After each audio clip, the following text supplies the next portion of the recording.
Greetings, ghouls, and welcome back to another talk about horror television. Tonight we're exploring a super spooky episode of Monsters with a very freaky alien. This episode is titled A Face for Radio and stars 80s talk show icon Morton Downey Jr., who has appeared on the channel before in the Tales from the Crypt episode Television Terror. I'll link that up in the cards if you care to check it out. Morton clearly got typecasted in both roles as a cringe TV or radio show host, and it makes sense since his claim to fame was his own talk show, the Morton Downey Jr. show that aired in the late 80s. Morton was one of the early shock jock talk show hosts, which if you aren't familiar with, it's usually a radio personality noted for provocative or inflammatory commentary. It's considered low culture, basically the talk show equivalent of a tabloid. The audience tunes in for entertainment, more so than to learn something or for surveillance purposes. Other notable shock jock figures are Howard Stern, Don Imus, I'd also argue Wendy Williams, and of course Jerry Springer if we're including television personalities. So we meet our main character, Ray Bright. He hosts a late night radio talk show, and tonight he's talking to quite the crowd of ghouls. His first guest is Cassandra Lefkowitz, who is a psychic and author. Ray is horrible to her.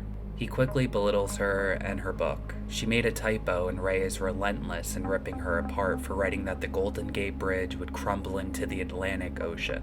She insists repeatedly that she isn't there to sell her book. She's there to warn Ray of his fate.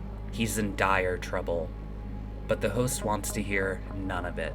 He's so cocky and arrogant, there's absolutely no getting through to him. She warns him about her premonition. Cassandra sees him confined in a small, dark space.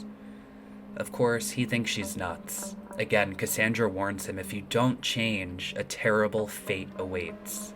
During the commercial break, she again tells him she isn't there for fun, she's very serious. But nope, he dismisses her. Ray talks to his producer, who he's seeing romantically. They plan on getting breakfast together after the show. Then we meet his next guest, Amanda, who we get introduced to in the most apparent and in-your-face male gaze I've ever covered on this channel. I'll leave a link in the description if you'd like to read a bit more on the male gaze.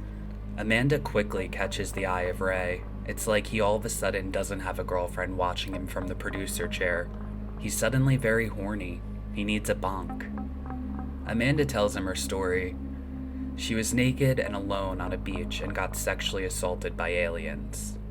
When it was all over, they explained to her that they are from another planet, where hatred, evil, and hypocrisy have all been eliminated. Ray interrupts her, he doesn't believe her, which upsets Amanda.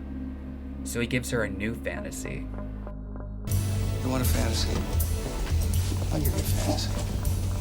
You and me, we leave here right now by limo. We check in at the Ritz Hotel downtown. We get ourselves the honeymoon suite. And I'll tell you what, instead of silk sheets, I'll give you champagne.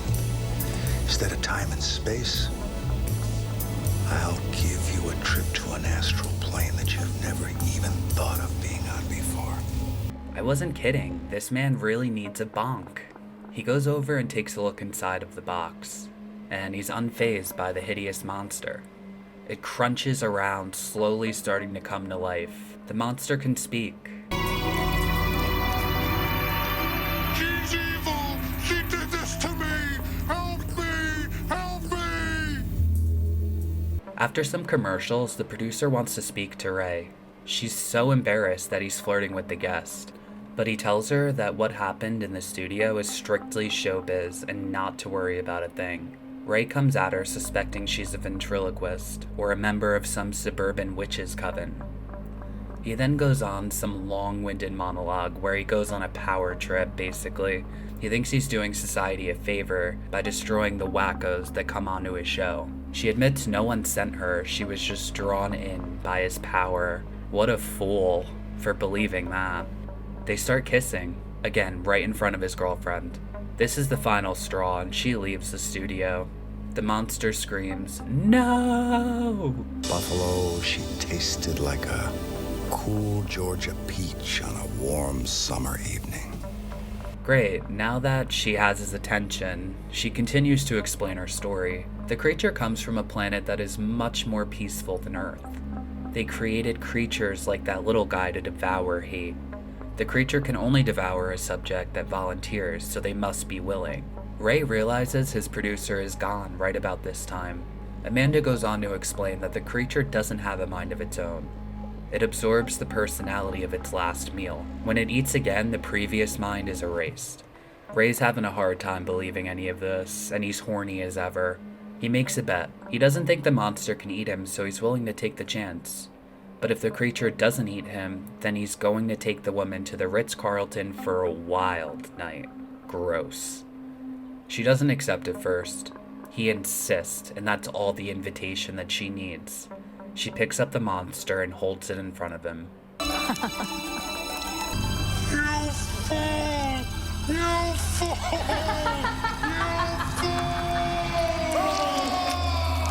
We cut to Dallas Talk Radio, and I have a feeling we know where this is heading.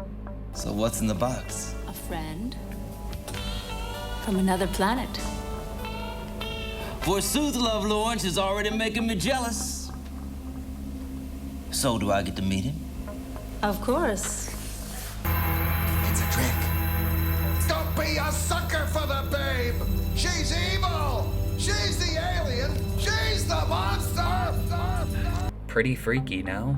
I enjoyed this episode a lot, and I'll be rating it a 9 out of 10 for monsters. I love the creepy little alien. Amazing job by the special effects department, who all went on to do some pretty amazing stuff.